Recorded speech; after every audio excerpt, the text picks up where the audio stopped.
What's going on, people? What are you saying? Welcome to Her Majesty's game. We're going to just preview the week ahead. We've got a good couple of fixtures that are coming up in the NBA tonight. So I just wanted to kind of go through them and preview them and then see.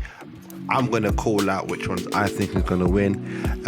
Be sure to let me know who you think is going to win tonight. And then obviously we'll take it from there.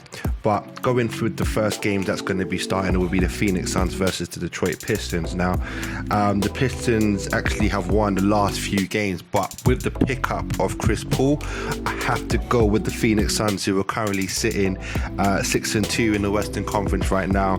Devin Booker, Chris Paul's leadership. So that's a kind of an easy one there. I'm going to go with Phoenix Suns for the wins. The next one now I'm going to go for is the Wizards versus the Celtics. Now, it seems to me now the Wizards are still trying to find Westbrook to find his efficiency, which is not really happening at the moment. But with the Celtics, they've kind of found a bit more of a balance with Jaylen Brown and also with Jason Tatum, who seems to be the offensive guys going forward from now on. We'll see if Kemba Walker comes back, but it kind of seems like Celtics' way with their system, with the two-man. They know who they're going to go to in terms of their two-man offense, in terms with Jaylen and also with Tatum as well. So I'm gonna go with the Celtics here to break that Wizard streak, because they've won the last two. So I'm gonna go for a Celtics win. Now, these ones are a bit more tougher. Is a Thunder, who's currently 3-4 in the league, and the Knicks, who are 5-3 in the league. And nobody saw this coming. Especially with the Knicks. Now, this is all about, I reckon, who's going to have the better game between Austin Rivers and Gilchrist Alexander, right? So, in regards to the win, listen, the Thunder won the last three, and that's with Chris Paul, I reckon, being there, right? So, it's a weird one, but I'm going to go for the Knicks for the win. I'm going for the Knicks. I feel like they're going to continue what they're going for. I like the Thunder. I like it. And who knows, the next few years, they're going to have a few more draft picks. They're going to be a good team again. But I don't know, with them, I don't think they'll ever get back to the team that had Russell Westbrook, Kevin Durant, and bloody James Harden and Serge Ibaka, and it didn't even get a fucking ring. But yeah, we'll see. So I'm going for Knicks for the win.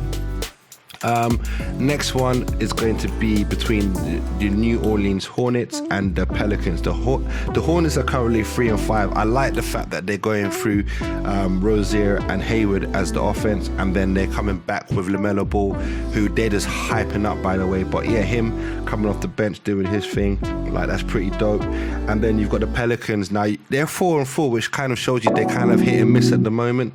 Now, I like Brandon Ingram a lot, and I like Zion Williams as well. I think, from what I've seen, Brandon Ingram's got the higher ceiling, but everyone's going to go for Zion Williams because he's a creeper. This is, I think, is all about the role players and what they're going to do. So I do think, Lonzo Ball's going to have a good game. I do think the quiet shit, because you had, Steven Adams having a triple-double in the last game, I reckon. So I'm going to go for a Pelicans win at the moment. Hornets are going to come. It's going to be a tight one, but I do feel like the Pelicans are going to come through with the win. It's going to be a tight game.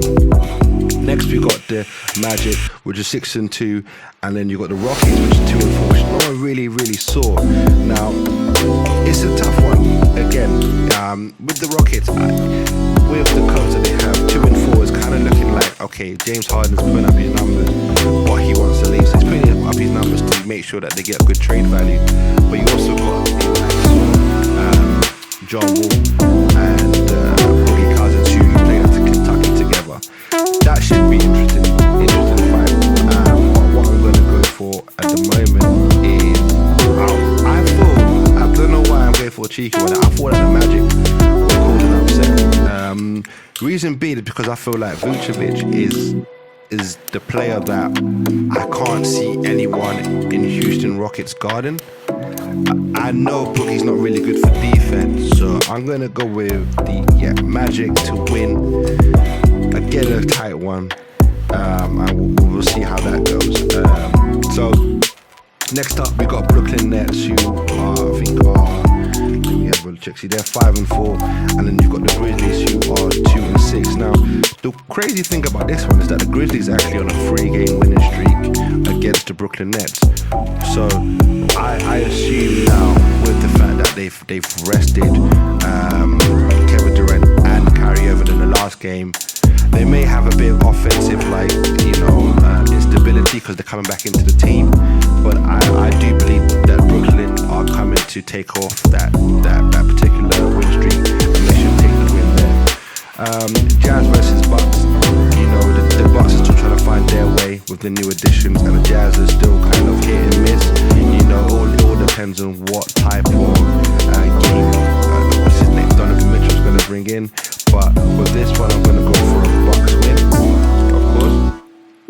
Clippers versus Warriors. If only Klay Thompson was there, as you can see in the current game that's currently playing, you can see that the Warriors could have been a threat, but unfortunately Klay Thompson's out. So I'm going to go for a Clippers win. They're currently 6-3. They're now above the Lakers, which is funny. They're second in the league. I do expect them to win this one and take this one, and the Warriors to take the L with this one. Now the Bulls, who are 4-5, and the Lakers, who are 6-3. Because the Lakers lost to the Spurs, I do expect them to bounce back. I don't expect them to lose 2 games in a row. I expect LeBron James and Anthony Davis to come out very aggressive. Hopefully KCP and that will be back. I don't know where Alex Caruso is, but if he can come back, that would be great. But for my opinion, I do feel that the Lakers should take the win over the Bulls, who are currently sitting at 4-5. And last but not least, the Raptors, who are not playing at their stadium at the moment, playing in Kansas City, and also the Sacramento Kings. Now the Sacramento Kings are currently 4-4, the Raptors being 1-6. It seems to me like the Raptors are very close to saying, you know what, we might make a playoff push soon, but it's not going to happen anytime soon. But in regards to Spicy P, Siakam is finally coming out with a 32 game in his recent last performance. I think it's a tough one. I'm going to go for a Raptors win. I don't know if De'Aaron Fox is going to come back from his injury, but I do expect a Raptors win. So just going back to the summary of all, now let me know what you feel who you think you're going to take it this night of fixture. So we've got the Suns for the win, we've got Celtics for the win, we got Knicks to beat the Thunder, we've got Pelicans to beat the Hornets, we've got Magic to beat the Rockets, we've got Brooklyn to beat the Grizzlies, and we've got the Bucks to beat the Jazz, with the Clippers to beat the Warriors, and the Lakers to beat the Bulls, as well as the Raptors to beat the Kings. This is something I'm going to be doing on a regular basis, so I really do appreciate it. Just like, subscribe, and share my video. That's all I ask. I'll just be the one video that you like for the day, or you share for the day. But for now, peace out. Let me know